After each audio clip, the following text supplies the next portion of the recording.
Hi, நான் உங்களுடைய மாலா சுப்பிரமணியம் பேசுகிறேன். சேம் அதே தான்ப்பா.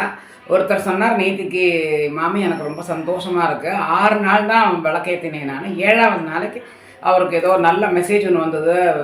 நிறையா மணி வந்துட்டு எங்கேயோ கொடுக்கணும் வேலைக்கு. பட் அவள் வந்துட்டு அதில் சைன் பண்ணாமலே ரொம்ப நாளைக்கு இருந்தா. பட் அதை வந்துட்டு 10 லட்சமோ 8 லட்சமோ சொன்னார். அது வந்துட்டு சைன் ஆகிடுது. எப்படி ஆச்சுன்னே தெரில. ஆகவே ஆகாதுன்னு சொல்லிட்டு இருந்தா எல்லாரும்.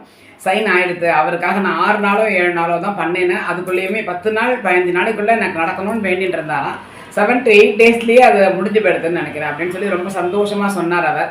ஸோ அந்த மாதிரி நிறைய பேருக்கு நல்லதும் நடந்திருக்குப்பா. ஒரு சில பேர்லாம் வெயிட் பண்ணிட்டே இருக்கா. பிகாஸ் ஆஃப் மேபி நம்மளுடைய நேரம் நமக்கு என்ன எப்போ கிடைக்கணும்னு இருக்கோ அப்போ தான் அது கிடைக்கும். ஏன்னா எப்படி இருந்தாலும் நீங்கள் நம்புங்கோ, ஒரு சக்தி இருக்குது அப்படிங்கிறத நம்பி நீங்கள் வேண்டிக்கோங்க. நான் ஆல்ரெடி அதுதான் நான் சொல்லியிருந்தேன்.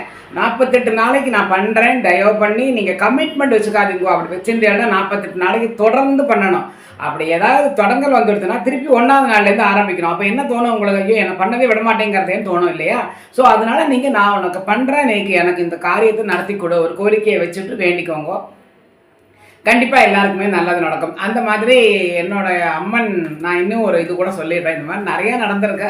அதாவது நல்ல காரியங்கள் எல்லாருக்கும் தெரியணுமே அப்படிங்கிறதுக்காக தான் நான் திரும்பவும் சொல்கிறேன். அதே மாதிரி என் பொண்ணு பெரியவளாக இருந்தா. இப்போ அவளுக்கு கல்யாணம் ஆகி இப்போ தான் பேத்தி பிறந்திருக்கா, 9 மாதம் ஆகுது.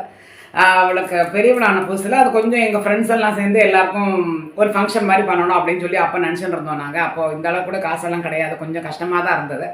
அப்போ வந்துட்டு எல்லோரும் சொன்னால், மாமி நீ கொஞ்சம் பெருசாக பண்ண என்ன பண்ணால அப்படின்னு சொன்னான். அது எல்லாரையும் கூப்பிட்டு எல்லாருக்கும் சாப்பாடெல்லாம் போட்டு எல்லாம் பண்ணணுமே. அதனால நம்ம 2-3 ஹோட்டல்லலாம் போய் நாங்கள் விசாரித்தோம்.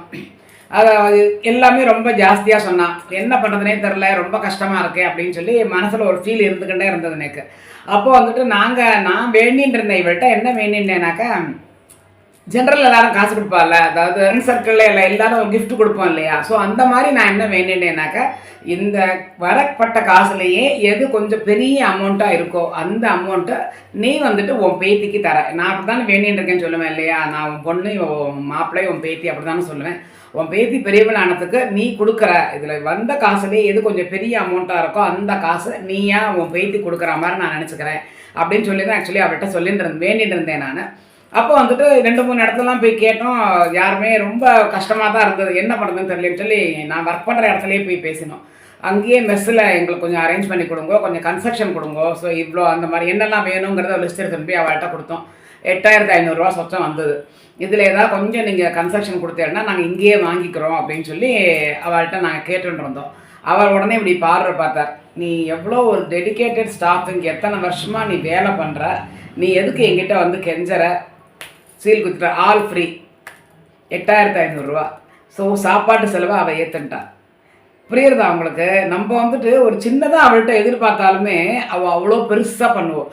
அங்கேருந்து ஒரு மேனேஜரை அமைச்சு ஃபங்க்ஷன் முடிகிற வரைக்கும் நீ இருந்து அதை பார்த்துட்டு அப்புறமா வா அப்படின்னு சொல்லி நம்ம என்ன எதிர்பார்த்தோம், என்னமோ கொஞ்சம் கூட கிடச்சா அது நீ கொடுக்குறதா நினச்சிக்கிறேன்னு மட்டும்தான் அவள்கிட்ட நான் சொன்னேன். ஆனால் அவள் வந்துட்டு சாப்பாடு செலவு என்னோட தெரியுன்ட்டா. ஸோ அந்த மாதிரி நம்ம இன்னும் எத்தனையோ எனக்கு ஒரு மாதிரியாக, அதாவது நம்ம அவளை நம்பிட்டோன்னு வச்சுக்கோங்கப்பா, சத்தியமாக நான் சொல்கிறேன், அவள் நம்ம கூடவே இருப்பாள். நம்ம ஒரு ட்ராப்பு, நம்ம குழந்தை அழுதா நம்ம கோவம் ஆரம்பித்தாளா, அந்த மாதிரி நம்ம அழுதா அவள் தாங்க மாட்டாள். அத்தனை சக்தி. ஏன்னா இந்த செகண்ட் வரைக்கும் நான் அப்படி தான் எண்ணிக்கிட்டு இருக்கேன். ஸோ அதனால் எல்லாருக்குமே நல்லது நடக்கும். எல்லாருக்காகவும் நானும் வேண்டிக்கிறேன். எல்லாருமே நேக்காகவும் வேண்டிக்கோங்க. எனக்கும் 2-3 கோரிக்கைகள் இருக்குது. அவர் எல்லாத்தையும் நடத்தி வைக்கட்டும். என்னால் முடிஞ்சு நான் வந்துட்டு காலங்காத்தால நான் திரும்பவும் சொல்கிறேன்ப்பா, 4 மணிக்கு நான் எழுந்து பண்ணுறதில்லை. வெள்ளிக்கிழமை மட்டும்தான் 4 மணிக்கு எழுந்து பண்ணுறேன். மற்ற நேரத்திலலாம் சாயங்காலம் தான் பண்ணுறேன். லீவு நாளில் 11:45 12:15 பண்ணுறேன். என்னால் எப்பெல்லாம் முடியுமோ அப்போல்லாம் தான் நான் பண்ணுறேன். பட் பண்ணினதுக்கு அப்புறமா ஒரு ஃபீல், ஒரு நல்ல ஒரு இது இருக்குது, தெம்பு இருக்குது, மனசில் ஒரு பலம் இருக்கா மாதிரி, ஒரு சந்தோஷம் இருக்கா மாதிரி ஒன்று இருக்குது. உண்மையாகவே நான் சொல்கிறேன். அதனால் அது பெருசாக ஒன்று நடக்காட்டியும் எல்லாருக்கும் ஒரு சந்தோஷமாவது கண்டிப்பான முறைகள் கிடைக்கும். நீங்கள் அதை கொஞ்சம் கேதர் பண்ணி பாருங்க, ஏதாவது சேஞ்ச் இருக்கான்னு நீங்களே பாருங்களே, உங்களுக்கு நன்னா தெரியும். எல்லோரும் நன்னா இருங்கோ. மகா காளியே சரணம், துர்க்கை அம்மாவே சரணம், வாராகியே சரணம், கேளக்கே சித்தரே சரணம்.